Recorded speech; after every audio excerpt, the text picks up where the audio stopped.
c'est un produit, comme je l'ai dit auparavant, du Business Achievement Center.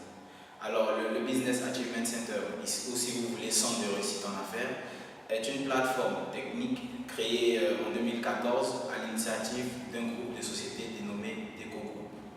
Notre but, c'est essentiellement la promotion de l'entrepreneuriat à travers différents programmes, dont l'un des plus pertinents, 24 heures chrono. Alors, ce travail, on le faisait auparavant sous un autre nom, on l'appelait séminaire d'éveil consensuel à la gestion, mais on a décidé de prendre 24 heures chrono. Pourquoi? Déjà, il y a les symboliques, 24 heures et le chrono. Les 24 heures pour dire que ce n'est qu'une journée, et le chrono symbolise la manière dont défilent les secondes, pour dire qu'en 24 heures, on peut valablement comprendre les problématiques de l'entrepreneuriat. C'est un programme d'initiation et d'éducation à l'entrepreneuriat. C'est-à-dire qu'à travers ce programme-là, on donne les fondamentaux à toute personne qui veut se lancer dans l'entrepreneuriat, ou c'est encore une autre possibilité pour quelqu'un qui s'est déjà lancé de pouvoir savoir si sa méthodologie qu'il a eu à utiliser jusque-là est la bonne. La mission essentielle, c'est d'apporter un plus, en fait, parce qu'on s'est rendu compte que beaucoup d'entreprises se créent au CPC, mais très peu d'entre elles réussissent à sortir quelque chose d'exploitable, de viable. On se demande qu'est-ce qui se passe là. Donc, la mission de 24 heures chrono, c'est de donner réellement à quelqu'un le savoir-faire, donc la technique nécessaire pour pouvoir mener à bien son activité ou son entreprise. Et on a décidé comme objectif de former 1000 jeunes chaque année. Alors, le programme 24 heures chrono, il se déroule en 3 phases. Donc, vous avez la première phase qu'on appelait la formation proprement dite. Pour nous, toute construction, elle est forcément le fruit de 2 éléments.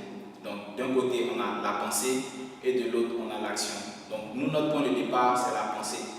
En disant que pour arriver à tout projet ou à toute entreprise, il faut forcément partir d'un rêve, ce qu'on va appeler la vision. Et c'est cette vision-là qui va se découper en idées d'entreprise dans lesquelles on va mettre du contenu. Donc, le premier atelier, on va parler de vision et idées, c'est-à-dire comment est-ce que, en tant que jeune entrepreneur, je réussis à me mettre au service de la communauté. Et ces idées d'entreprise-là, au second atelier, on va voir comment est-ce qu'on leur donne du contenu à travers des activités et des produits.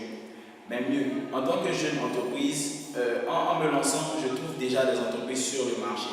Donc, il y a un souci. Comment est-ce que je réussis à intégrer ce marché-là en ayant un avantage compétitif?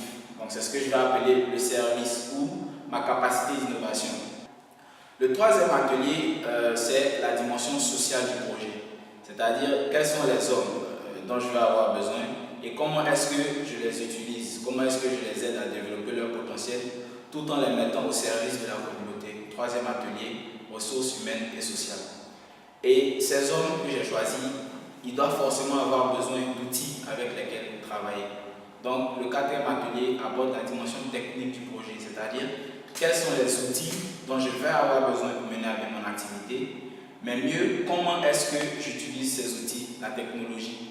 Et au-delà des outils et de la manière de les utiliser, on verra comment est-ce qu'on réussit à sécuriser le flux d'informations qui est généré par l'activité. Donc, quatrième atelier, système d'exploitation. On arrive maintenant au cinquième atelier où on va parler de performance et finances. Alors ici, c'est le lieu pour nous de signaler que l'argent n'est pas une nécessité, mais c'est plutôt la conséquence de nos choix. Donc c'est ainsi qu'on va apprendre que pour être performant, il faut pouvoir se préparer. Donc performance et finances, le cinquième atelier.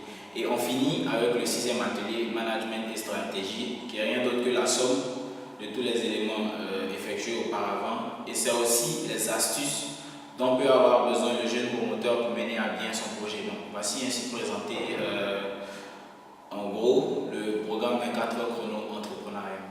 Donc ce que je peux dire à tous ces jeunes entrepreneurs qui me regardent aujourd'hui, c'est de comprendre que l'entrepreneuriat, ce n'est pas une question de diplôme, mais l'entrepreneuriat, c'est la vie. Donc c'est quelque chose qui s'apprend au fur et à mesure du temps. Parce qu'il faut comprendre que l'école ne fait qu'éveiller la connaissance, comme en série, ce avec quoi on est. Et c'est en vivant qu'on va développer le savoir-faire et aussi le savoir-vivre. Donc l'entrepreneuriat, ce n'est pas une question de diplôme, mais c'est plutôt volonté. Il faut vouloir entreprendre pour pouvoir réaliser son rêve.